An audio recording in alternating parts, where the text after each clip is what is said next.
স্বরাষ্ট্রমন্ত্রী, আপনি কিসের উপরে, এই বক্তব্যের উপরে বলবেন? স্পিকার, আমি কোনো উত্তেজনা সৃষ্টি করব না, জি, বলেন। সংসদের স্বার্থেই বলব।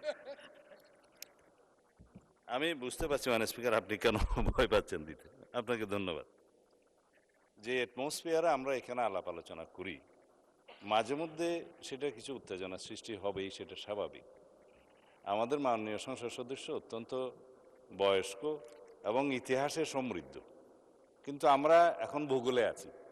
আমরা বেশি ইতিহাস চর্চা করতে গেলে মাঝে মধ্যে কিছু ব্যত্যয় হবে মানে স্পিকার।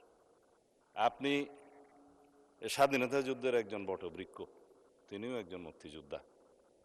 আমার মাঝে মধ্যে শুনতে ভালো লাগে যখন মাননীয় বিরোধী দলীয় নেতা বলেন যে তিনি শহীদ পরিবারের সন্তান। আমরা এটাকে ধারণ করি। কয়েকজন মুক্তিযোদ্ধা, বীর মুক্তিযোদ্ধা বিরোধী দলে আছে। আপনি নিজেই স্বীকৃতি দিয়েছেন কয়েকজন মুক্তিযোদ্ধা আছে।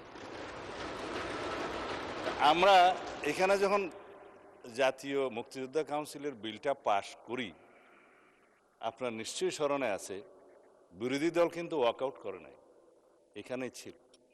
না ভোটও দেয় নাই, এখানেই ছিল।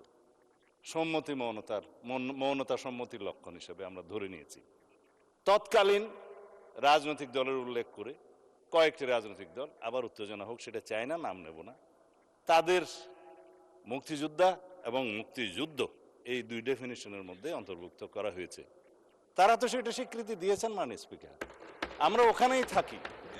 সুতরাং নতুন করে আমার মনে হয় যে মুক্তিযুদ্ধের ইতিহাসের ভিত্তিতে জাতিকে আর বিভক্ত না করি।